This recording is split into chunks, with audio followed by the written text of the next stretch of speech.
Hey guys, Celine. I made myself another nice mug of tea, green jasmine with a little bit of my own witchy mix that I made when I was clearing out my kitchen cupboards and my store, basically my storage area where I keep all my own harvested herbs and shop bought herbs and stuff like that. I made a large pot, like one of those, that actually has like a witchy theme herbal tea, herbal infusion tea. You know, you can stick those bits of leaves and seeds into your mug or into a tea strainer and then just have. So this is the second extract from that combo, you know. Because I found out as I was clearing out my space that rather than have like 20 or 30 different types of herbs and types of spices, each in separate containers, they don't really get used enough in that form. So I end up having, like lots of people, you know, who are interested in herbs and things. I suppose this is not strange news to you if you're one of those people. You just can't, especially if there's just the two of you, you know, or two or three people, you're not going to use like yay helpings of everything.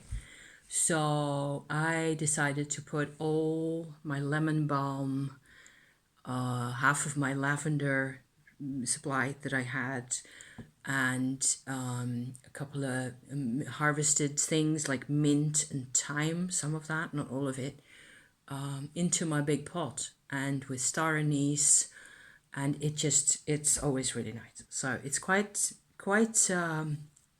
strong tasting in a way, so you have to use only a little, and I often combine it with some green tea, for example, or some Eastern Asian type tea, which I really like myself. So actually I'm wearing this thing, which is like a first on this channel. It is one way. I'm actually going to take it off now because it's too warm. This keeps my head warm, and I just wanted to point that out to you as well. Put it to the side for now.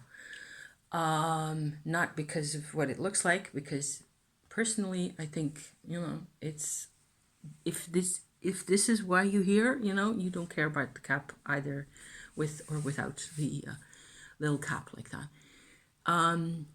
It keeps a lot of the warm inside, so I don't have to turn up my heater as much, which already is, you know, not so much of a big deal at the moment, certainly because it's not that cold outside.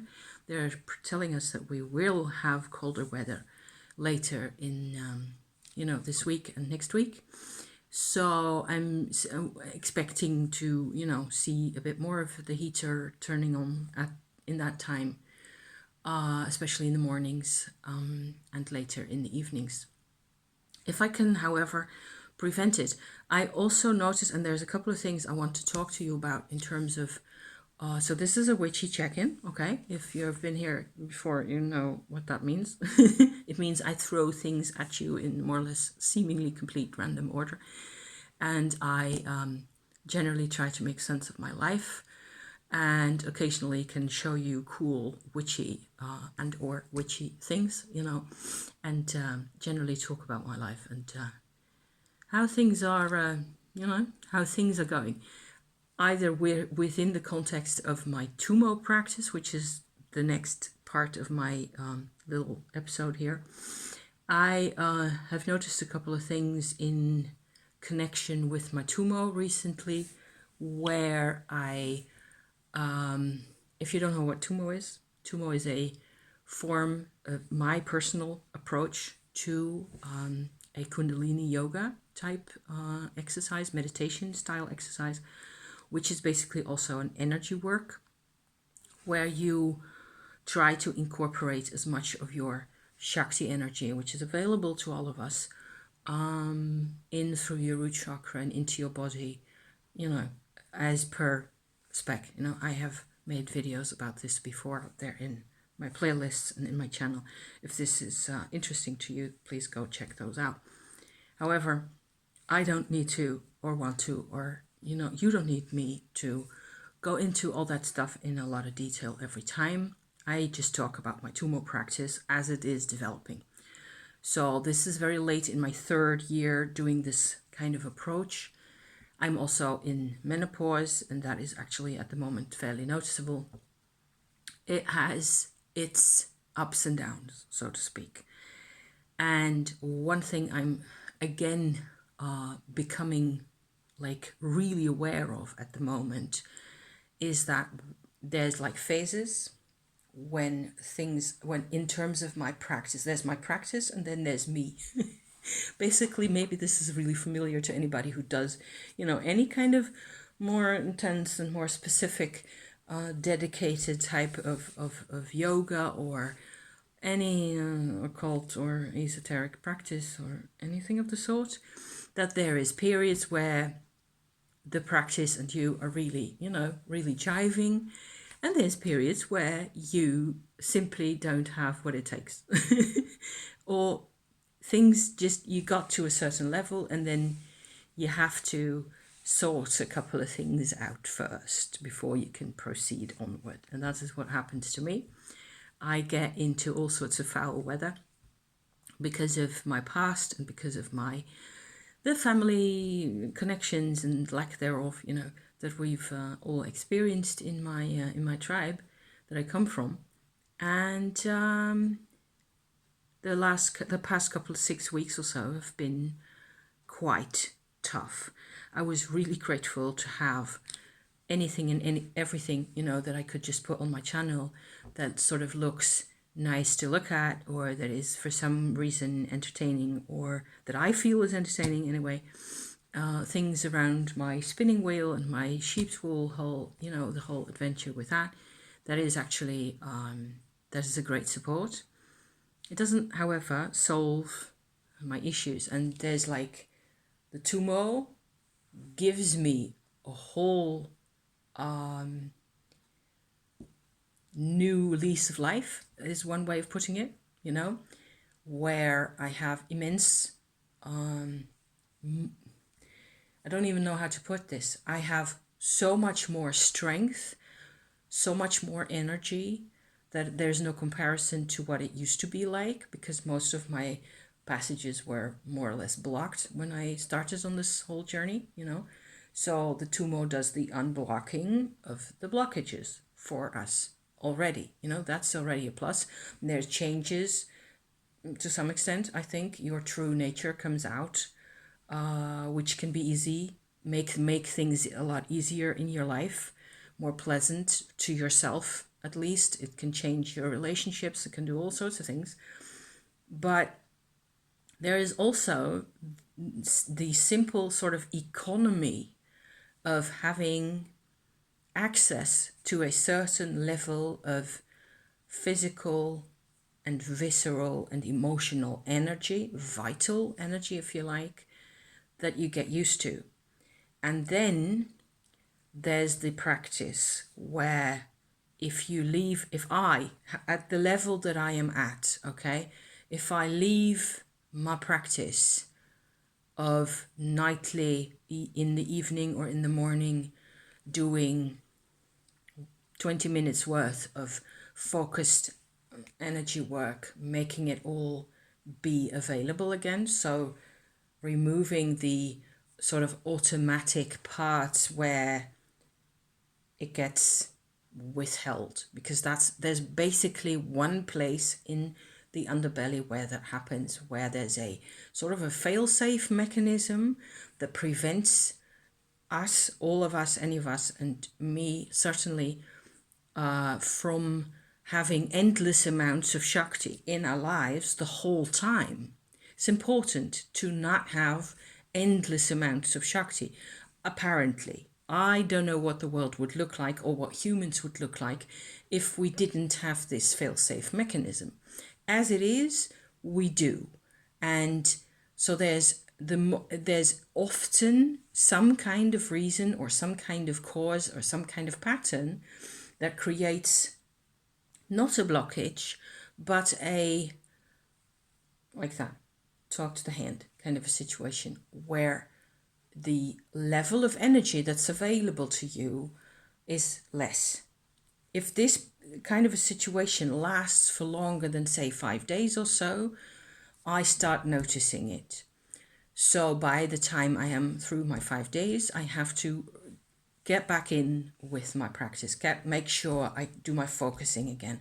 And I can actually watch videos, listen to music, and or read or whatever, as long as I just keep my 10% that is actually aware of this kind of a vibration by now, aligned with the practice, then it will work. It will do. So it's not like I have to sit and, meditate like until kingdom come.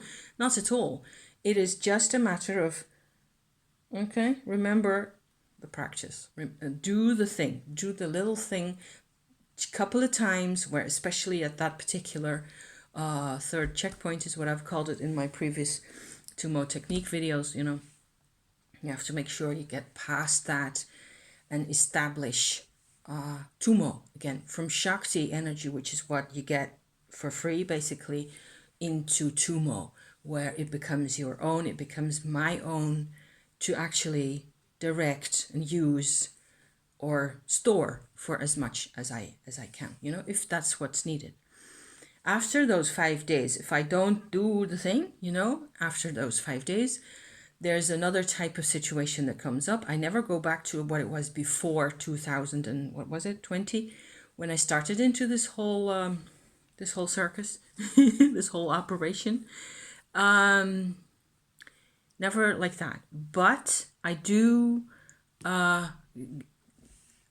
sort of get in trouble where my expenses don't meet what's coming in terms of what I feel like, really. So, however, it turns out that kind of a situation where you're actually feeling like, oh my God, I don't know how to do my things, and I feel really tired, and menopause, and blah, that is the kind of stressed out kind of situation where you find out, where I keep finding out what it is that I am doing with my life, and or what the things are that I need to focus on, like mentally and psychologically. So in the say human parts of my life. So is it that I need to write poetry? Is it that I need to journal more?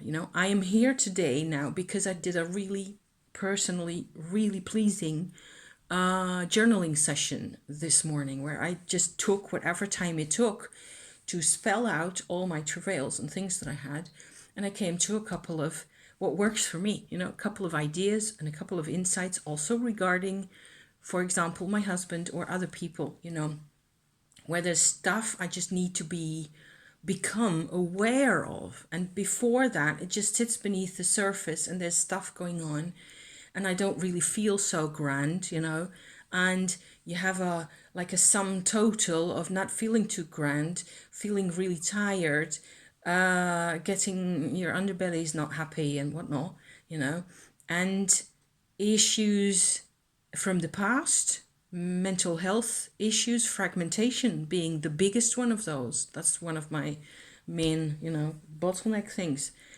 and issues in the present as dealing with whatever life's throwing at us, and how other people are stressed out, how tired other people are, whether the work at my husband's office gets done quickly enough, things of that nature. And stress, heaps and heaps of stress constantly. And so my life, it looks like, is all about dialing down the stress levels for all parties concerned, if possible, and just generally try to live as well as possible for another day, and not survive, but live. Okay, so that's the big difference, because the past is where survival lives for me. And so, as I was saying with my whole thing about fragmentation, that's being my main issue. One of the things that I noticed over the past couple of weeks is that I've been having like this huge inner realignment, I suppose I should call it, really, with a consciousness part. I've no way of putting it other than that. Like a soul part, really, that's dated from my early adolescence. Adolescence, I think the stress should be. So, so that I actually have gained in the meantime through these couple of weeks, through not feeling my best self actually in those times, I've had to dig at this whole past scenario. Somehow I've also been given a chance to, I suppose, reunite with a part of my consciousness that has been inactive for a very long time.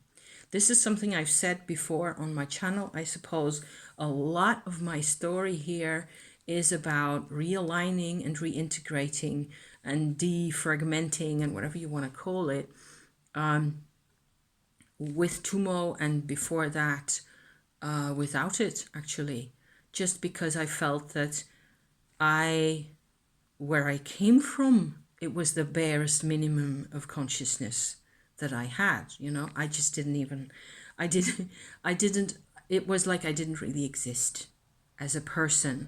I have looked at a lot of, I've never had any diagnosis or anything of the sort from a person outside my house. I have had occasional, like your, what's that called? Your doctor looking at you and assessing that, okay, so you're burnt out or something like that. Not even to that extent. I have myself tried to figure out what it is that's going on with me. And I have never made sense of myself until in 2015. I sort of had the second part of a, what I keep calling a soul retrieval experience, which was really crucial. Without having that experience first, I would not have been able to do any of the rest of it, including my astrology research or any of it, none of the poetry and none of the spinning, and none of that would really have made much sense for me at all if that hadn't happened. And that is actually a very profound, it's a very different type of reconnection. So if I compare the thing that I experienced in terms of reintegration over the past couple of weeks with my 14-year-old self that I already vlogged about last week, or was it, maybe it was the week before, as to how this kind of juice is supposed to be a part of my person, and I'm not supposed to be like, there's like this whole stripe through my body which is connected to that consciousness, and it was numb, completely numb, even to Tumo. So, but it's Tumo, that the Tumo energy, the Shakti, integrated Shakti energy in my body that actually got into that, and more it brings it out and brings out the emotions that go with that consciousness, the emotions, the types of emotions feelings that I used to, that I should have had when I was 14, only I didn't, because it was already very bad at the time. That was the scenario of the past couple of weeks. The scenario for the soul retrieval was quite similar, except then instead of it being about my own, being 14 in, what was that, in 1980 or thereabouts, instead of that, it was about a person that I have no knowledge or memory of, who seems to have existed somewhere in the Middle Ages, probably in the south of France, in the mountains somewhere, who was, as far as I can tell, of a traveler, gypsy descent, family, tribe, and had got landed there with others, got separated from them, and eventually, after a whole set of adventures that I know nothing about, ended up in a dungeon somewhere and dying there. And there was there's a very strong sort of completely obvious and inevitable connection for me to that person. And so the thing is with comparing the two types of integration situation here that are going on is that the 14-year-old girl, I actually know what went on with her most of the time. I have memories of the places where we used to live at the time. I know what kind of memories this person is. This is really a part of myself in, in an active kind of a state where this person was also talking. She wasn't recording videos, but she was talking and thinking and choosing, making choices, things like that. Whereas the medieval witch person, whoever that was, and I suppose there's hundreds of us around the planet who have got some type of extra karma layer like that, where there's this intense connection, but there is no emotional memory of any kind other than your, I don't know, what I've got with her is this tribal sense. There's a particular sense of a particular group of people, nomads, who behaved in a certain set of ways. And it's like I know those, not the individuals, but the group really well. But it's not, it's like 2 miles between that integration experience, which was really weird and just fell out of the sky. I chose to engage in it because I knew that there was an energy close to me at the time in 2015 for the soul retrieval. There was an energy there that I needed to get integrated with, and eventually that worked out, and I made videos about that as well. So that was like a very unemotional kind of a process. I just basically had to surrender what I had at the time in 2015 to this situation, to this other sort of a spirit guide who helped me, become one person with the energy of the medieval witch figure again. And after that, my whole life felt different. It was really weird. And I've, talked about this before. The things over the past couple of weeks were, in a sense, it's the same thing, because each time I feel like I have immense value added to my life, to how I experience my life. It's really amazing. It's really cool to be going through these things. But it's also a lot of work, and I've noticed that it takes up a lot of this extra special energy that you do get from your Tumo thing going on. So, it's like, it's a lot of work. Getting actually integrated is, in the end, each time it's like, as soon as you really know what the track is supposed to be, but there's no manual, you just have to figure it out. I have to figure this stuff out for myself. There are no videos on YouTube, as far as I can tell, about what it actually is like and or what it takes to actually get your integration on the road, because nobody knows really. So as to what that looks like from the outside, what it is that you need, that's a whole different video. I wouldn't be able to tell you at this point, really. So in terms of I was kind of in the middle of all this still, and I was trying to talk and think my way out of things with my husband, and we also went up north, the both of us, over the past weekend. We've been back most of this week. Now we go back on Sunday, but we did a little trip to where the passage tombs are, the prehistoric passage tombs that I already uploaded onto my channel that you may have seen.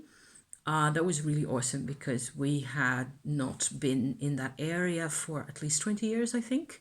So that was quite a long time. We've always really enjoyed Both of us really enjoy anything that has to do with, the Stone Age and before and after the beginning of whatever civilization you want to talk about, petroglyphs and carvings, rock carvings and that kind of thing, and goddess culture, basically, and that kind of thing. So, hence the visit to the passage graves, which is my translation for Hunebed, which is what those things are called in Dutch, right? We had a really special experience at the larger one of those, the largest that is in there, in that area. There's, I think, about 40 or so actual passage tombs sitting in a fairly close together, with like a mile or two between each, in a very narrow band along like a ever so slightly hilly area of that part of the country. It's really beautiful because you've got really beautiful old farmers' villages with massive, huge oak trees sitting everywhere. And there's like these boulders that were either in use for passage tombs or burial mounds or similar in the past, or just, simply boulders. It was a moraine, I think the word is, where the ice of the Ice Age actually pushed down up to that point and left this whole mass of boulders in that area of the country. What is it? A couple of tens of thousands of years ago. I no head for those numbers really. The boulders don't originate in that area at all, because we don't have mountains or rocks or granite or any of it. They come from Scandinavia. They were pushed, and rolled around into sort of boulder-like round shapes of all sorts of sizes, all the way across what is now the North Sea, really, or, the area in between the North Sea, which is like sitting up to the coast of the Netherlands and towards the UK and the British Isles, and east from there is where you go to Denmark, and up from Denmark you get Sweden and Norway. That's where most of the boulders come from. Those boulders, there's a couple of those that are really massive and huge, as you can see in my Hunebed, Borger Hunebed video, which is like, that's the largest of them, that's found there. And it's a couple of dozen meters long, and it used to be covered with dirt. It used to be like a burial mound, really, with the stones sitting inside like some sort of a rib cage, really. So we visited that place, as you have seen, and we actually had a really interesting kind of a ghost experience, haunting experience. Am I half an hour in? Yes. Is that 28? Yes. Okay, so I want to share the haunted Hunebed, okay, with you guys, because it was really something else. I tend to be, okay, so because of all the Tumo stuff and all that, thank you for listening to me talk about that, because I need you to listen to me, okay? I need somebody other than other people here to know what's going on. Help. No, it's not really like that, but it's nice to be able to talk on here, about the things.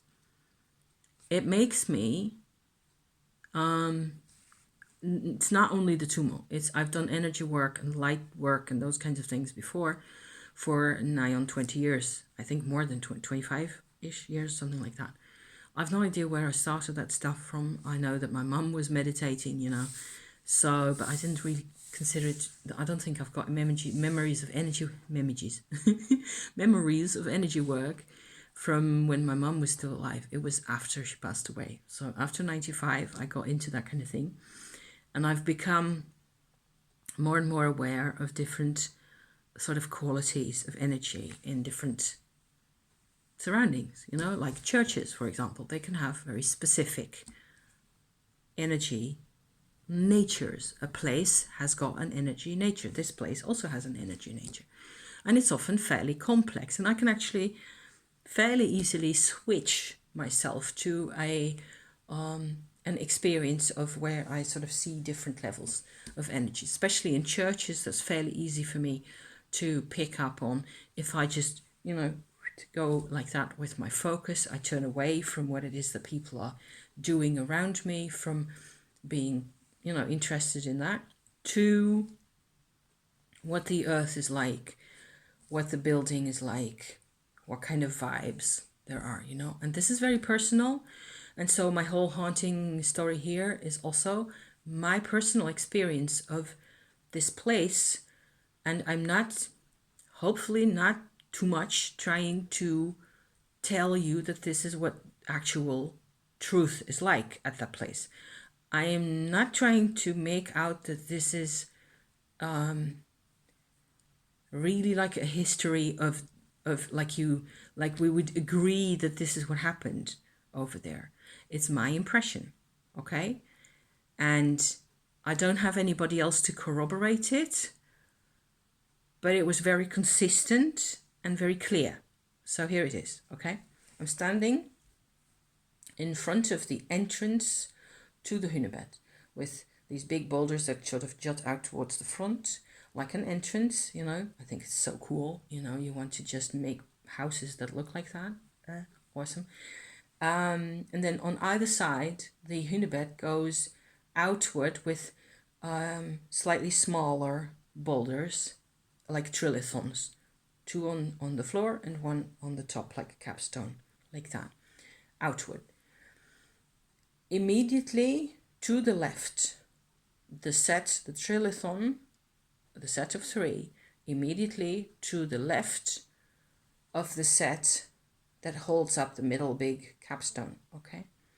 Right there. I sense a difference in energy. I'd walked around the whole thing once, or maybe twice, no, once, I think, slowly, sort of trying to pick up on the vibes.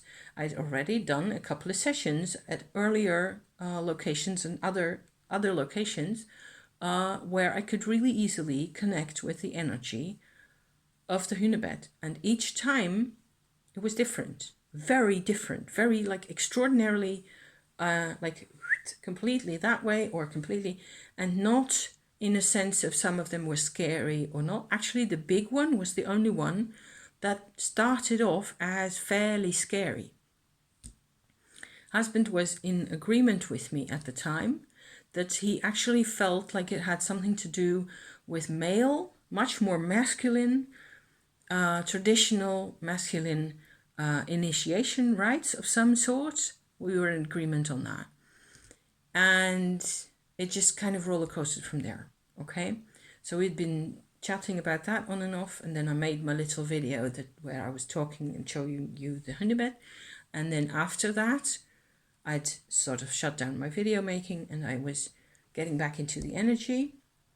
And I noticed that at this particular trilithon, there was a very different energy.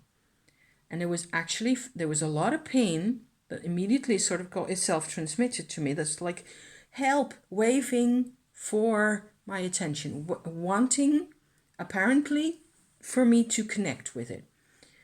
So I walked towards, from where I was standing, I walked towards that specific area, getting really close in and sort of listening with whatever gut feeling, sensational receptiveness that it is that I have at that time.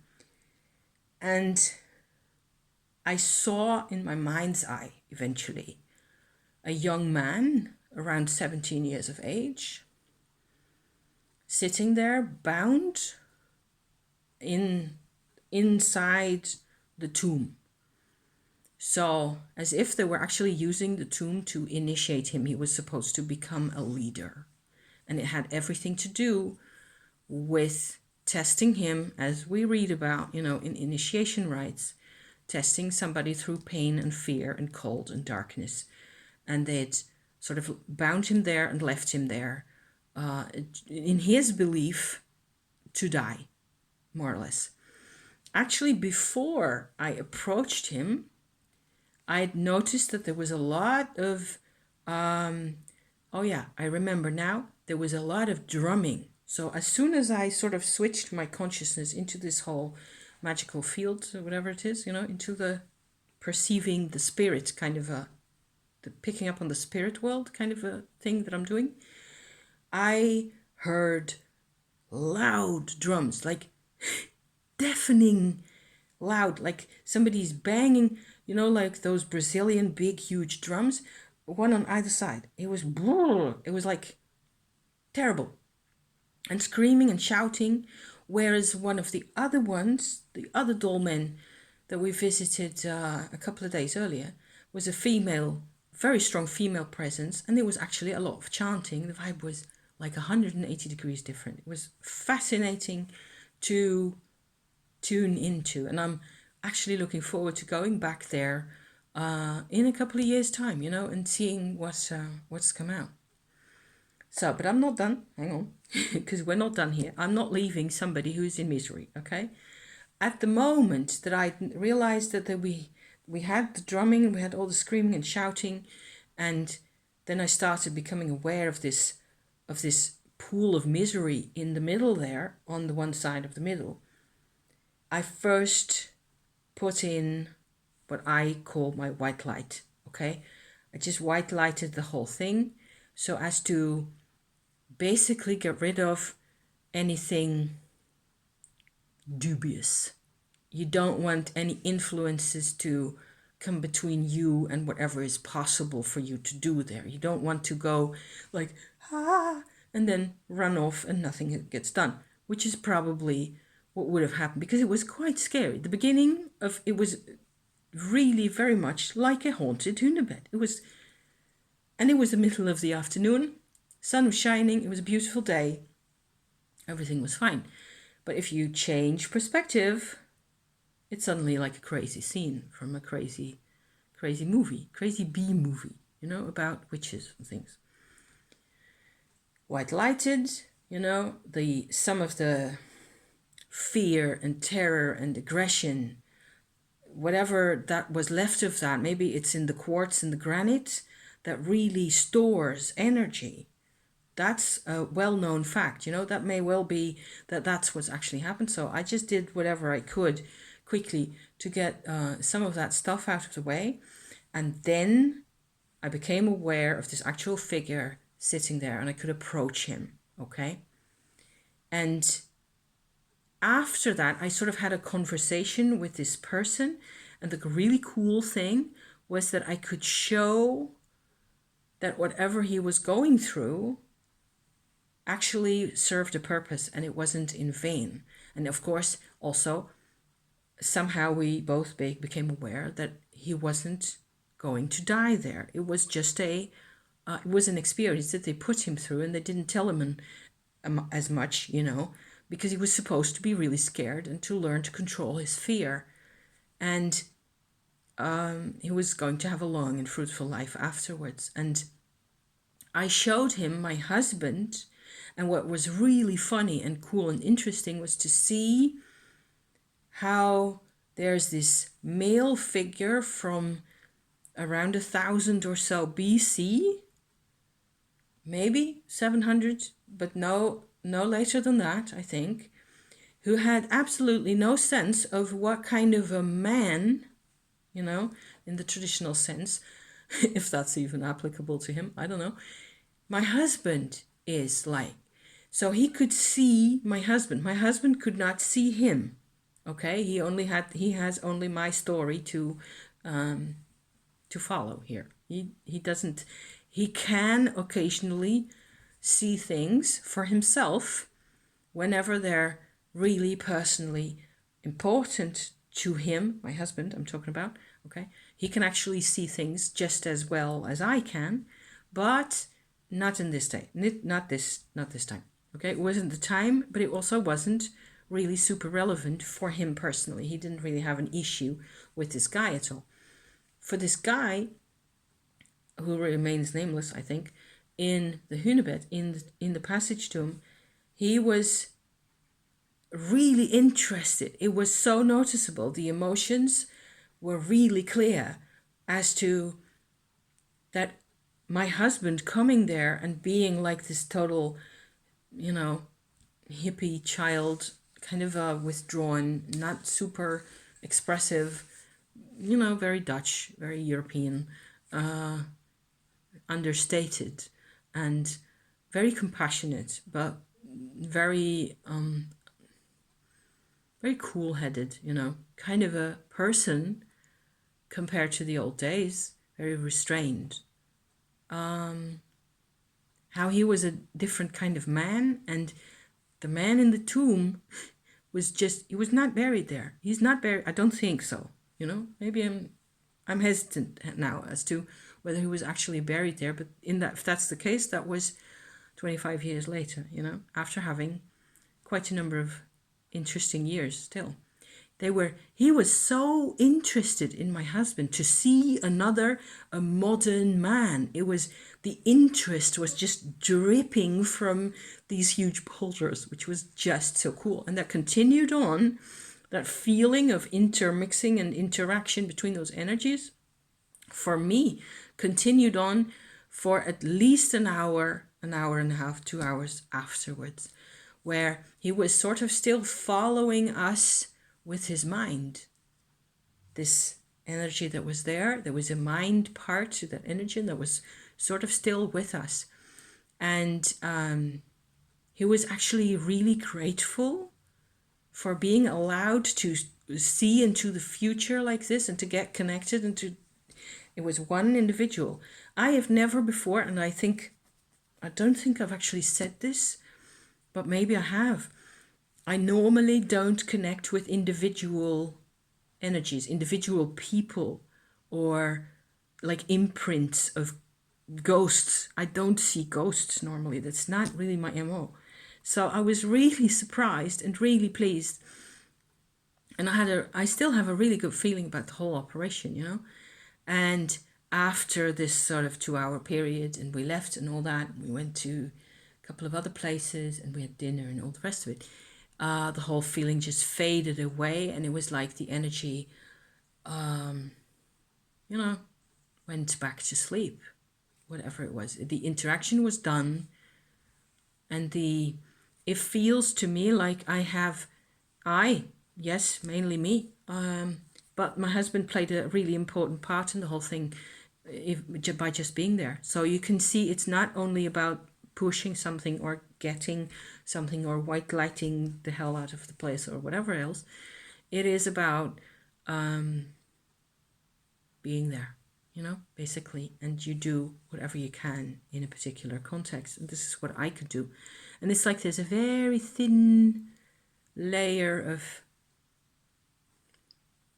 crystalline beauty added for me, okay, to that place. And I don't think I'll ever get back to that place where I would again be confronted with the drumming and the screaming and the shouting and all the scary bits. I don't think so.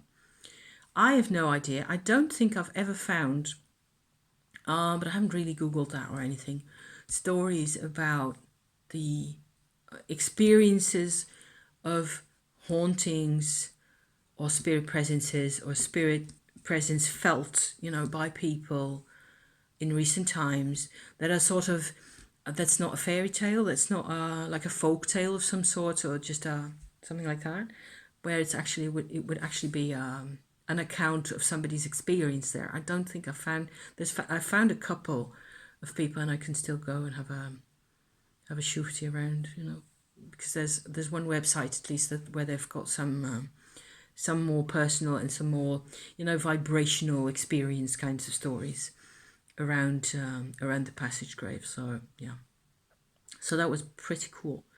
I wasn't really expecting that, and I've never really before. It's like each of those energy adventures that I end up having is different. It's each time it's completely different, and I just have to sort of forge ahead.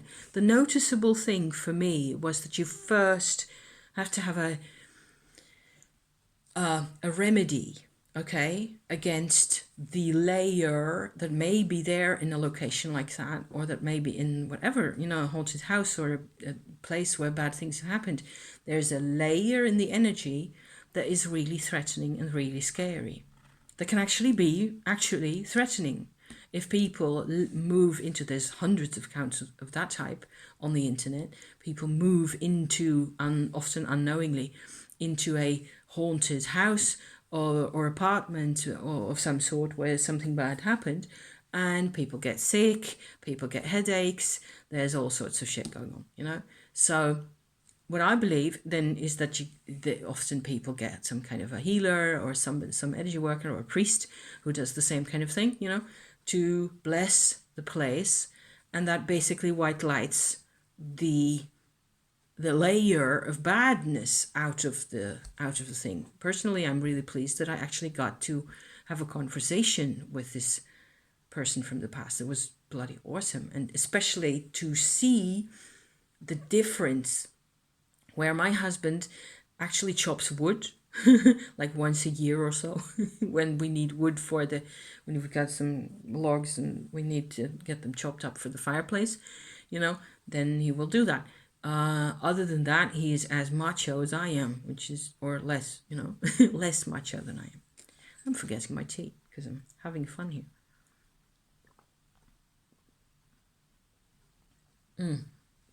Still really nice and not cold. It's just sort of slightly more than lukewarm at the moment. So, in conclusion, today, I think I'm really glad that I actually got this story out because it was just kind of super cool. I am doing a lot of spinning. I got super dark wool, which I will still be working on in the next half hour or so. As you can see, it's getting quite dark here. It is 4 o'clock now in the afternoon, and this is the level of daylight I'm having. We also do have some cloud cover, like a bit more now, and that takes away some of the light. I've got really, really dark wool underway at the moment. The second thread, second bobbin on my spinning wheel has this extremely dark, here it is, super dark, this is glorious dark stuff that I got online. Actually, it came from the area that we visited, but they didn't have time to, open the shop for us because they were busy shearing the sheep. They got lots of sheep, all sorts of different kinds, and I ordered like 5 different kinds of bags of stuff from them. And I made a little apartment building, which I will go and get because this won't make sense to anybody unless I show it. And I'm rather proud of my cardboard apartment building for my colored wool, that is. So this is as big as I am, nearly, well, from the table on, that is. And it holds, it has 3 compartments, and it holds all the colored wool that I am using. And I actually need to put a cloth over the top of it, or like a large, something pleasing to look at, like to get less dust in there, because I don't use that all the time. I just want the colors to be available. And when I'm done with my really dark yarn, so I'm spinning like this very dark stuff, and it goes, some of this goes in. This is sari silk with 3 colors, yellow and like blue purple mixes and red pink mixes, really beautiful. And I put in very little bits of this in with the dark, and you get a completely different yarn from if you were to use only the black, or it's really very dark brown, but yeah. So this is going to be really nice. I've got a Asian type sheep's wool that's kind of nearly greenish dark grey, a very warm tint that I'm going to be using next when this is all done. And so making different themes yarns, where some of them are more complex than others to make. And I will also need to make a whole bunch of yarns that are much more, much simpler to spin, also faster to spin and easier to spin when it's getting darker like this. Because I want to make a bedspread, with a whole story of our lives and the spirits, and maybe even the Hunebed, who knows. So that's my witchy check-in for today. God, integrating one's personal past persons, whatever you want to call it. It's a lot of work. And challenging, really. Not even because I don't trust what it is that I'm doing, but because there don't seem to be that many other people who go through this kind of a process. So you feel weird, you know? I'm going to finish my tea now. Thank you so much for watching. This was 50 minutes worth. Yes, it really is. So I'm going to stop right here.